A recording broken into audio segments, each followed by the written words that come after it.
الحمد لله وكفى وسلام على عباده الذين اصطفى أما بعد. معزز حاضرین و سامعین، آج کی اس مختصر سی ملاقات میں دو تین باتوں کی طرف آپ کی توجہ مبذول کرانا مناسب معلوم ہوتا ہے۔ ایک بات تو یہ ہے کہ اللہ پاک فرماتے ہیں وَيَنْهَا عَنِ الْفَحْشَاءِ وَالْمُنْكَرِ، اللہ روکتے ہیں بے حیائی کے کاموں سے، غیر شرعی چیزوں سے۔ اس کے برخلاف اللہ پاک واضح فرماتے ہیں الشیطان یعدکم الفقر ویأمرکم بالفحشاء، شیطان تنگی سے ڈراتا ہے، بے حیائی کا حکم دیتا ہے۔ اللہ بے حیائی سے روکتے ہیں، شیطان بے حیائی کا حکم دیتا ہے۔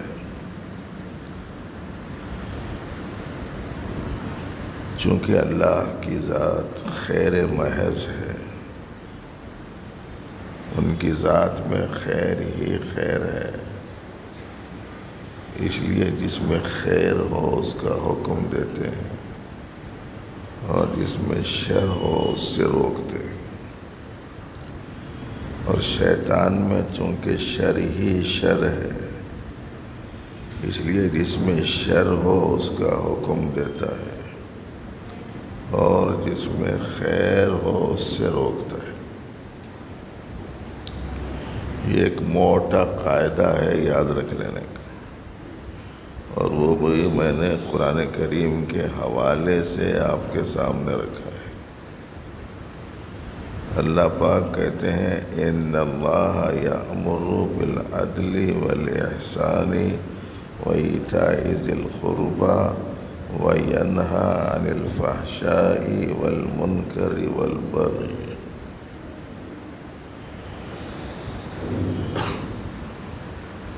اللہ حکم دیتے ہیں عدل کا، انصاف کا، احسان کا، رشتہ داروں کے حقوق کی ادا کرنے کا، اور اللہ روکتے ہیں بے حیائی کے کاموں سے، غیر شرعی چیزوں سے، سرکشی سے۔ یہ پروردگار نے اپنے بارے میں فرمایا، شیطان کے بارے میں فرمایا الشیطان یعدکم الفقر ویأمرکم بالفحشاء، شیطان تنگی سے ڈراتا ہے، بے حیائی کا حکم دیتا۔ اب شیطان یہ چاہتا ہے کہ اس کو جو دھتکارا گیا وہ انسان کی وجہ سے دھتکارا گیا،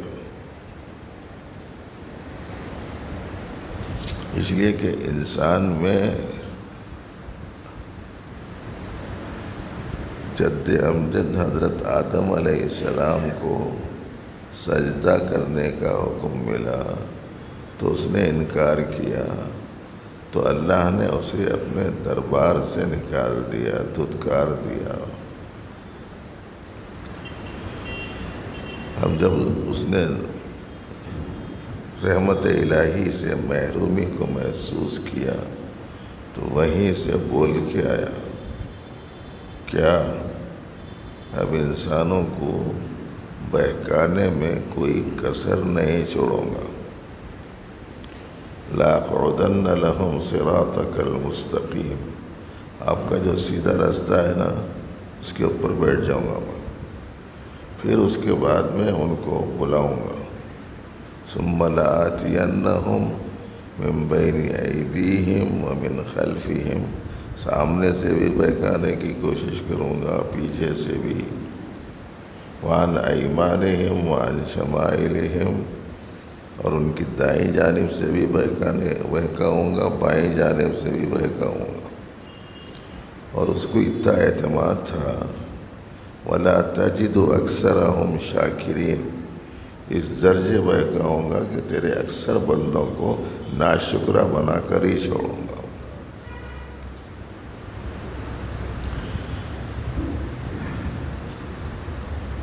اب بے پردگی بے حیائی کو دعوت دیتی ہے، پردہ بے حیائی سے روکتا ہے۔ بے پردگی سے عورتوں کی عزت و عصمت متاثر ہوتی ہے، پردے سے عورتوں کی عزت و عصمت محفوظ رہتی ہے۔ بے پردگی سے عورت ایک بازار کا بے قیمت سامان بن جاتی ہے، اور پردے سے عورت با اکرام اور قیمتی ہوتی ہے۔ اب دنیا میں جتنے لوگ ایسے ہیں جو شیطان کی جال میں پھنسے ہوئے ہیں، وہ کوشش کر رہے ہیں کہ بے پردگی عام ہو جائے۔ آج کل جو حجاب کا مسئلہ ہے اس کے پیچھے بھی یہی مسئلہ ہے۔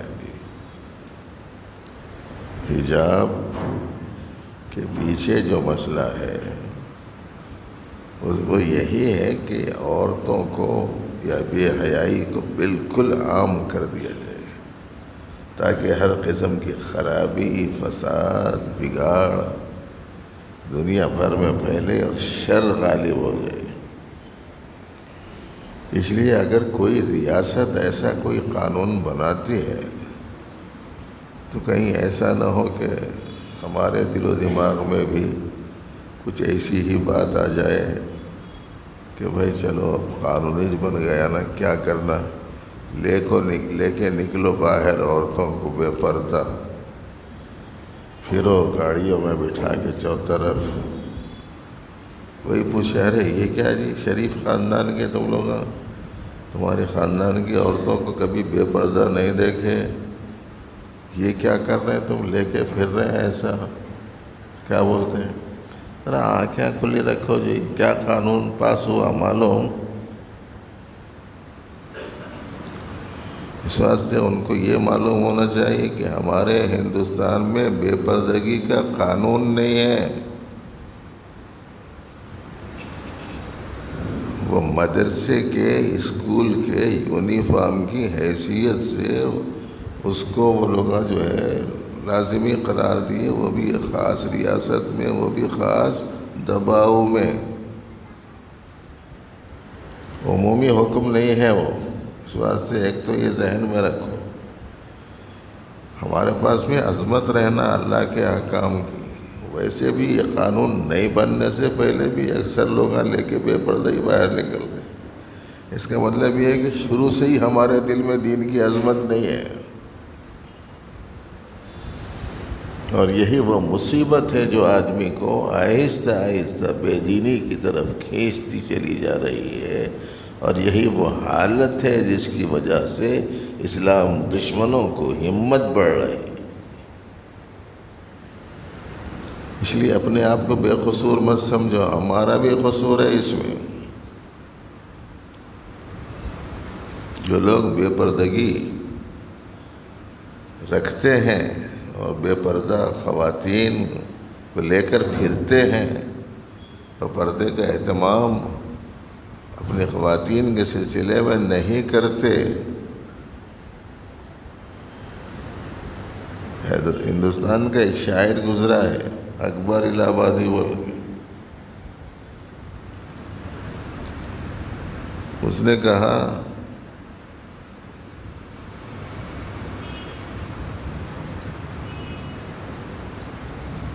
کہ بے پردہ کل جو آئی نظر چند بیویاں، اکبر زمین میں غیرت قومی سے گڑ گیا۔ پوچھا جو ان سے آپ کا پردہ تھا کیا ہوا؟ بے پردہ عورتوں کو دیکھ کے ایک تو اس کی شرم آئی گئی۔ صورتحال بھی بڑی عجیب ہے، اور یہ صورتحال تو ہمارے ساتھ بھی ایک جگہ پیش آئی۔ مدرسے سے نکل کے جا رہے ہیں، گلی میں سے گھر کے باہر کے چبوترے پہ عورتیں بیٹھے ہوئے ہیں، ارے مول صاحب آ رہے ہیں، مول صاحب آ رہے ہیں بول کے بعض عورتیں زور سے بول رہے ایک دوسرے کو، تو دوسری عورتیں زور سے بول رہے ہیں، کیا بیٹھے رہو، وہ لوگ نیچے منڈی ڈالے کو جاتے ہیں۔ بے حیائی ایسی بڑھ گئی، ہم سنے سے بات بول رہا ہوں میں آپ، اور ہم ہی منڈی ڈال لے کے چلے۔ اس واسطے کہ حکم ان کو بھی ہے، حکم ہم کو بھی ہے۔ اگر کوئی دوسرا حکم پورا نہیں کرتا تو اپنے کو تو حکم پورا کرنا ہی ہے۔ اللہ نے فرمایا قُل لِّلْمُؤْمِنِينَ يَغُضُّوا مِنْ أَبْصَارِهِمْ وَيَحْفَظُوا فُرُوجَهُمْ، ایمان والوں سے کہو کہ نگاہ نیچے رکھیں، اور یہ حکم مردوں کے لیے۔ وَقُل لِّلْمُؤْمِنَاتِ يَغْضُضْنَ مِنْ أَبْصَارِهِنَّ وَيَحْفَظْنَ فُرُوجَهُنَّ، مومن عورتوں سے کہیے کہ نگاہ نیچے رکھیں، شرمگاہوں کی حفاظت کریں۔ تو دونوں کو حکم ہے۔ اب یہ شاید مسئلہ یاد نہیں رہا یہ شادی خانے بنانے والوں کو، بولے وہ کیسا صاحب، سب کو نہیں، بعض کو، وہ نیچے ایک حصہ اوپر ایک حصہ شادی خانے کا، اوپر کا حال پورا عورتوں کے واسطے، نیچے کا حال پورا مردوں کے واسطے، اور اسٹیج ایسا سجایا گیا ہے کہ اوپر والے پوری عورتیں اسٹیج پہ براجمان لوگوں کو دیکھ سکنا، اوپر سے دیکھتے دلہا کیسا ہے۔ اس کا مطلب یہ ہوا کہ عورتوں نے یہ سمجھا کہ مردوں کو جائز نہیں ہے عورتوں کو دیکھنا، باقی عورتوں کو 12 خون معاف ہے، جسے چاہیں دیکھیں۔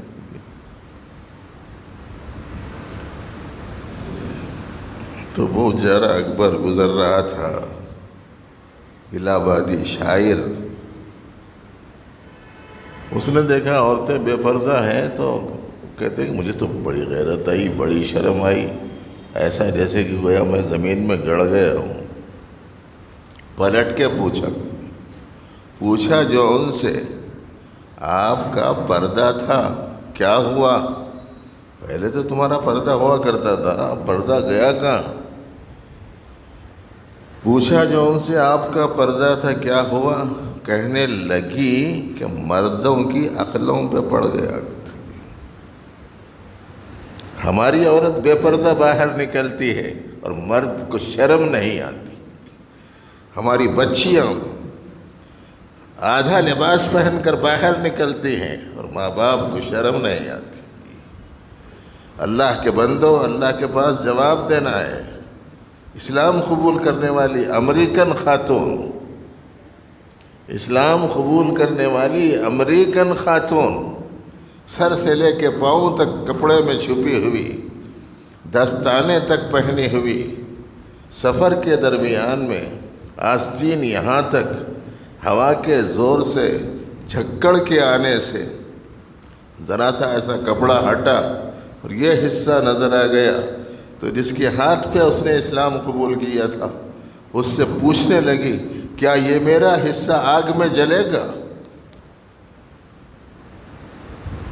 یہ ان مسلمانوں کا حال ہے جنہوں نے سمجھ کر اسلام قبول کیا ہے، اور ہم اب ہمارے ماں باپ مسلمان، آبا اور اجداد مسلمان، خاندانی ہم لوگ مسلمان ہیں، اسلام کا تعلق ہمارا صدیوں والا ہے، اور ہمارے پاس میں اسلام کی عظمت کا یہ عالم ہے۔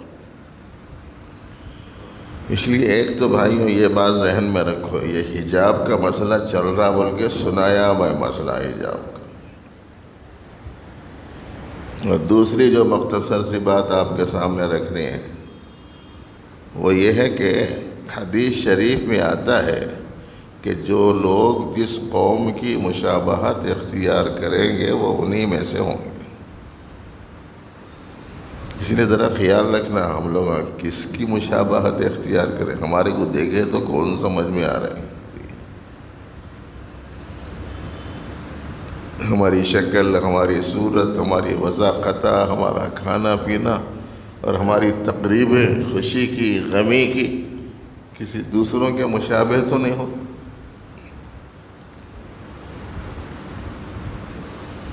بولوں بھی رنگا پھینک رہی، ہمارے بھائی بھی حصہ لے رہے۔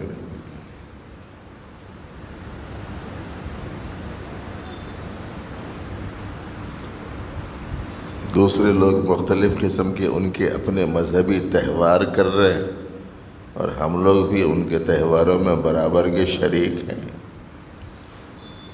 دوسرے لوگ مورتیوں کی پرستش کر رہے ہیں، ہمارے بھی بہت سارے بھائیاں مورتیاں بنا بنا کے دے رہے ہیں۔ غیر قوم کی مشابہت، اس سے اپنے آپ کو بچائیے۔ دوسرے لوگ پیسے جلا رہے ہیں، جھوٹ بول کے کما رہے ہیں، بہت ملا تو جلا رہے ہیں، سود لے کے کما رہے ہیں، بہت مل گیا تو جلا رہے ہیں، دھوکہ دے کے کما رہے ہیں، بہت جمع ہو گیا تو جلا رہے ہیں۔ مسلمان نہ جھوٹ بول کے کما سکتا، نہ دھوکہ دے کے کما سکتا، نہ سود سے کما سکتا، نہ رشوت سے کما سکتا، مگر وہ لوگ جلا رہے ہیں بول کے انہیں بھی جلا رہا۔ وہ پٹاخے پھوڑ رہے تو انہیں بھی پھوڑ رہے، وہ پھول جڑیاں جلا رہے ہیں تو انہیں بھی جلا رہے ہیں، انہیں بھی وہ راکٹاں چھوڑ رہے ہیں تو انہیں بھی چھوڑ رہے ہیں، انہیں بھی لہسن پٹاخے مار رہے ہیں تو انہیں بھی مار رہے ہیں۔ خالص پیور مسلم محلوں میں دوسروں کی مشابہت اختیار کرتے ہیں، حالانکہ نبی رحمت ختمی مرتبت ہادی عالم صلی اللہ علیہ وسلم نے فرمایا تھا، جو جس قوم کی مشابہت اختیار کرے گا وہ انہی میں سے ہوگا۔ اب یا تو یہ رنگ پھینکنے کے زمانے میں رنگاں پھینک لے رہے ہیں، یا نہیں تو شادیوں ولیموں میں پھینک لے رہے ہیں۔ کیونکہ نام رکھے اس کا چوتھی، کہیں کی چوتھی سمجھ میں نہیں آیا ہے، چوتھی بیوی بول کے دیکھو سمجھ میں آ جاتا۔ ایک دوسرے پہ انڈے پھینک لے رہے ہیں، رنگاں ڈال لے رہے ہیں، جو بولے وہ ایک دوسرے کے اوپر پھینک رہے ہیں، چیزوں کو ضائع کر رہے ہیں۔ یہ ایک دوسری بدترین بیماری ہے جو اس وقت میں مسلم معاشرے میں پائی جا رہی ہے۔ اور تیسری اور آخری بات معزز دوستو یہ ہے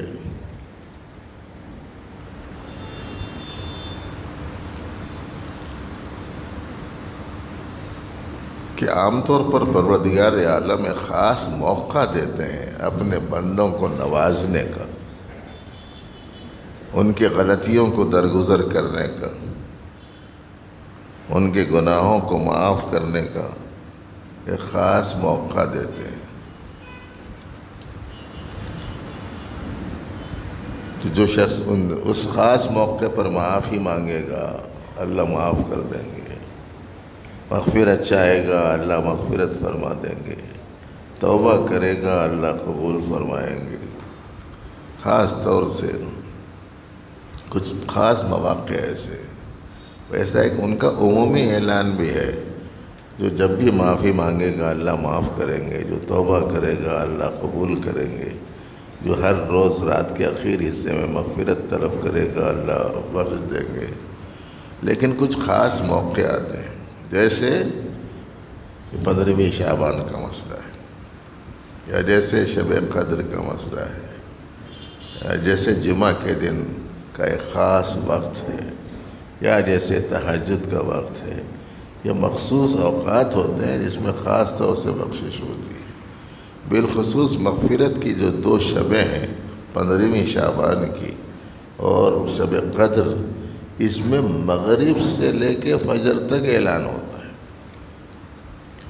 اس میں توبہ کرنا، معافی مانگنا، استغفار کرنا، اپنی زندگیوں کے بدلنے کا فیصلہ کرنا۔ لیکن اکثریت وہ ہے جو توبہ کسے کہتے ہیں نہیں جانتی۔ محراب میں ممبر پہ کرسی پہ ہزاروں کے سامنے بیٹھ کے بول رہا ہوں، کہیں ایزی لے لیں گے آپ؟ ایسا کیسا نہیں معلوم؟ توبہ بولے تو ہمارے کو نہیں معلوم کیا؟ اکثریت نہیں جانتی توبہ کسے کہتے۔ اور اگر کسی کو ہے خیال کہ میں جانتا ہوں تو ذرا تنہائی میں ملاقات کر لو، ذرا امتحان لے لیں گے اس کو کہ کسے کہتے ہیں توبہ۔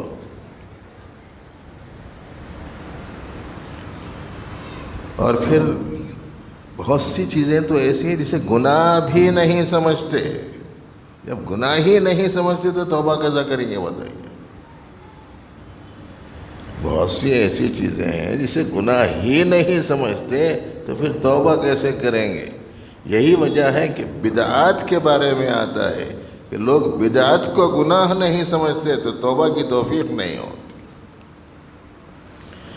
عقیدوں کی لائن میں بہت ساری چیزیں ہیں جو گناہ کی ہیں لیکن لوگوں کو معلوم ہی نہیں. عبادت کی لائن میں بہت ساری چیزیں گناہ کی ہیں لیکن لوگ جانتے نہیں. معاملات کی لائن میں بہت بڑی دنیا ہے گناہ کی لیکن لوگ جانتے نہیں ہیں. معاشرت کی دنیا میں بہت بڑی چیز تعداد ہے گناہوں کی لیکن لوگ جانتے نہیں ہیں. اخلاق کی لائن میں بہت سی چیزیں ہیں جو گناہ کی ہیں لیکن اسے گناہ ہی نہیں سمجھتے. جب گناہ ہی نہیں سمجھتے تو توبہ کیسے کریں گے؟ ان کو تو بس یہ معلوم ہے کسی کو مارے تو گناہ ہو گیا، وہ جھوٹ بول لیا تو گناہ ہو گیا، وہ غیبت کر دیے تو گناہ ہو گیا، یا کسی کا مال چھین لیے تو گناہ ہو گیا. بس یہی چند چیزوں کو، شراب پی لیے، بدکاری کر لیے تو اسی کو گناہ سمجھتے. کئی کو بولے تو سارے لوگ ہیں اس کو گناہ سمجھ رہے ہیں، اس واسطے ہم بھی گناہ سمجھ. اللہ جسے گناہ بولا، اللہ بولنے کی وجہ سے گناہ نہیں سمجھتے. شراب پینے کو، بدکاری کرنے کو گناہ سمجھتے. کئی کو بولے تو سارے لوگ یہ دو کاموں کو گناہ سمجھتے. غیبت کرنے کو سارے لوگ گناہ نہیں سمجھتے نا، ہم لوگ ابھی نہیں سمجھتے. روزانہ غیبت ہے ایک دوسرے کی، روزانہ، حالانکہ بدکاری سے زیادہ بڑا گناہ ہے. بدکاری سے زیادہ سخت گناہ ہے، مگر چونکہ لوگ گناہ نہیں سمجھتے تو ہم بھی نہیں سمجھتے. تو اس کا مطلب یہ ہوا کہ اب گناہ رواجی ہو گیا، شرعی نہیں، رسمی ہو گیا، حقیقی نہیں.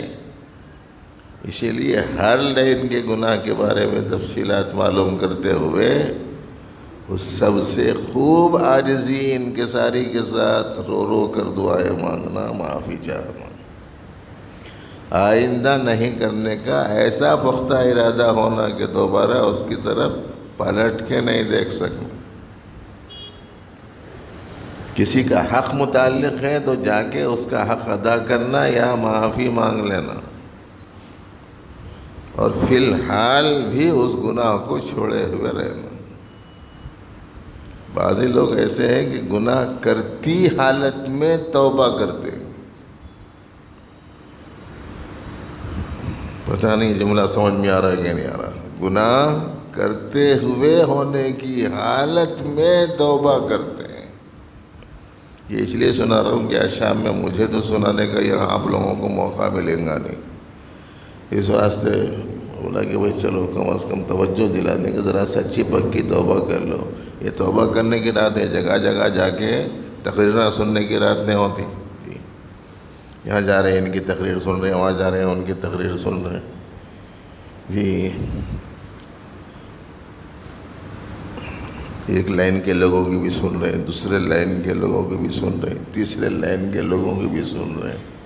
جی یہ سفید کلر والوں کی چلو جلا ان کی سنیں گے، وہ سبز کلر والوں کی چلو جا کے ان کی سنیں گے، وہ زرد کلر والوں کی چلو جا کے ان کی سنیں گے. لوگ تقریر سننے کی رات سمجھے، ادھر پھرنے ادھر پھرنے. ارے بھائی یہ توبہ کی رات ہے، گناہوں سے معافی مانگو، اپنی زندگی کو بدلنے کا فیصلہ کرو. اب تعالیٰ علم صحیح عمل صالح کی ہم سب کو توفیق عطا فرمائے.